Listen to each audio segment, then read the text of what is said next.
Bonjour, ici Piero San Giorgio, auteur de Survivre à l'effondrement économique. Aujourd'hui, je souhaiterais vous lire un article extrait de la revue RMS, Revue militaire suisse, numéro 4 de 2018. Alors, il s'agit d'un article sur la nécessité de défendre sa patrie. Cri du cœur par le capitaine Philipp Führer. Cœur vient de corps, cordis en latin. Le cœur, l'intelligence, l'esprit, le bon sens, siège des sentiments et de la volonté. Paris, 12 janvier 2017. J'avais ajouté à mes carnets de route, pensés pour moi-même et pourquoi pas quelques autres, cet aphorisme.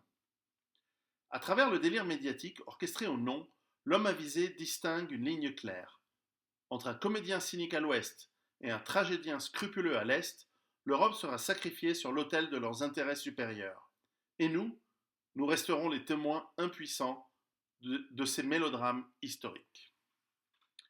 Alors, résolu au mieux à la servitude, au pire à la mort, aujourd'hui je dis résolument non, en rappelant le combat des trois Horaces contre les trois Curias, lorsque Julie, dans l'œuvre de Corneille, apprend au vieil Horace la funeste nouvelle de la fuite de son fils, les deux autres étant morts. Et ces paroles sublimes. Que voulez-vous qu'il fît contre Troie, Seigneur?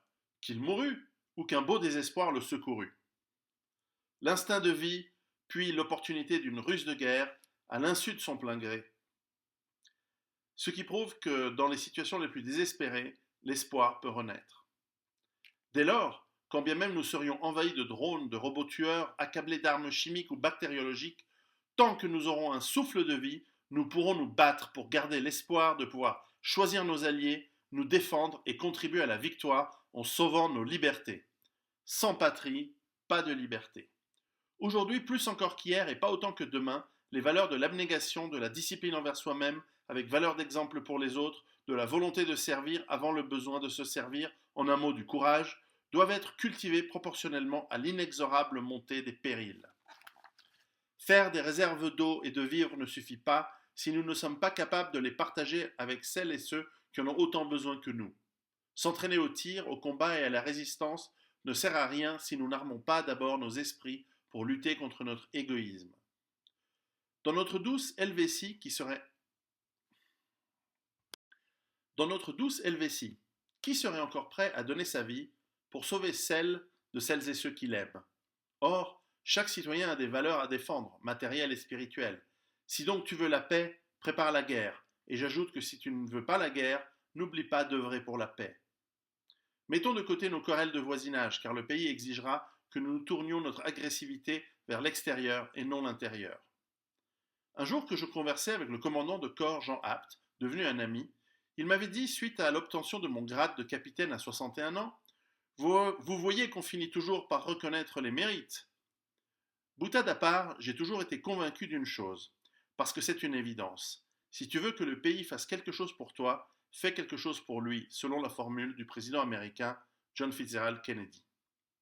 Aujourd'hui que les périls n'ont cessé d'augmenter, tandis que la civilisation des plaisirs, le narcissisme, la montée de l'individualisme et de l'égoïsme ont aidé à réduire nos forces militaires à la portion congrue, frappant de trop nombreux politiques de cécité, il est de notre responsabilité d'officiers de milice d'appeler les jeunes de notre pays à rejoindre les rangs de l'armée, à apprendre à se battre, à sauver et à protéger. Aidons les jeunes sportifs, les mouvements scouts, soutenons les personnels soignants, nos paysans de plaine et de montagne qui œuvrent sans relâche pour maintenir les beautés du pays et garantir notre survie. Poussons loin à la ronde ce cri du cœur pour les aider financièrement à gérer nos champs, nos forêts, nos alpages, nos rivières et nos vignes. Sans eux, qui nous nourrira ou nous désaltérera? En cas de conflit, qui nous apportera le pain, le lait, les protéines, les fruits et les légumes? L'armée et la sécurité civile feront le reste. Assurer notre eau potable, nos sources d'énergie, nos matières premières, en protégeant nos voies de communication et assureront de nombreuses autres missions. Mais donnons-leur les moyens nécessaires car leurs matériels sont obsolètes. Nos soldats et officiers de milice doivent pouvoir s'appuyer sur la population qui doit comprendre que nous sommes à son service. Le secours ne viendra pas de l'étranger. Soyons prêts à donner notre vie pour nos femmes, nos enfants et petits-enfants. Mieux vaut mourir debout dans l'honneur que d'accepter l'esclavage d'un envahisseur. Il est vrai que la Suisse ne peut pas se défendre seul, comme le démontre bien l'ouvrage d'Hervé Devecq en 2011. Il faut, il faut alors conclure des alliances, mais avec qui? L'OTAN qui dégringole? Le bloc des pays de l'Est qui se constitue? Les pays émergents? La Chine? L'Inde? Ou d'autres encore? Peu importe finalement, puisque cela dépendra davantage des circonstances que de nos volontés. Mais le jour où nous devrons faire alliance, nos armées devront être prêtes pour que la Suisse soit respectée en tant qu'allié crédible. Helveti les reliquos Gallos virtute praecedunt. Les Helvètes dépassent le reste des Gaulois en courage, dit Jules César. Alors soyons prêts à le prouver encore une fois. Vu le contexte de la guerre des Gaules, il ne s'agit pas d'une allusion à nos amis français d'aujourd'hui. L'angélisme des uns le dispute à la naïveté bien pensante des autres. Ce Führer, pour qui se prend-il?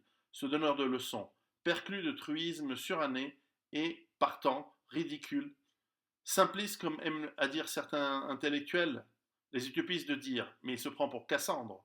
Peut-être bien, militariste, pas du tout. Patriote, certainement.